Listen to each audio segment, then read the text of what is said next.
2 முக்கியமாக அந்த ஒப்பந்த கையாளுதான சொல்லலாம். குறிப்பாக லாஸ்ட் முறை எல்என்டி நிறுவனங்களுடைய 3 திட்டங்கள் மேற்கொள்வதற்காக முதலமைச்சர் விஜய் அவர்கள் முன்னிலையில புரிந்துணர்வு ஒப்பந்தம் மேற்கொள்ளப்பட்டது. குறிப்பாக 18,600 கோடி ரூபாய் ஒருங்கிணைக்கப்பட்ட முதலீட்டுல கிட்டத்தட்ட 8,200 நபர்களுக்கு ஒருங்கிணைக்கப்பட்ட ஒரு வேலை வாய்ப்புனே சொல்லலாம். இதை அந்த முக்கியமா பார்க்கணும்னா காஞ்சிபுரம் மாவட்டத்தை பொறுத்த வரைக்கும் 15,000 கோடி ரூபாய் முதலீட்டுல 500 நபர்கள் வேலை வாய்ப்பு அளிக்கும் வகையில தகவல் உறவு மைய விரிவாக்க திட்டம்.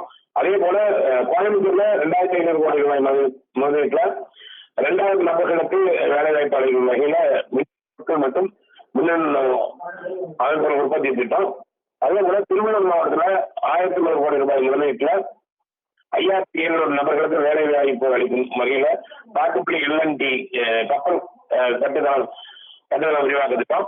அதே போல முக்கியமா பார்த்தோம்னா 2036ஆம் ஆண்டுக்கான தமிழ்நாட்டின் பொருளாதாரத்தை 1.5 டிரில்லியன் டாலராக உயர்த்த வேண்டும் என்ற நோக்கில் நம்ம லட்சியத்தை குறிக்கோளோட கொள்வதற்காக தற்பொழுது இந்த பல்வேறு துறை சார்ந்த முதலீடுகளை எடுத்துருக்காங்க.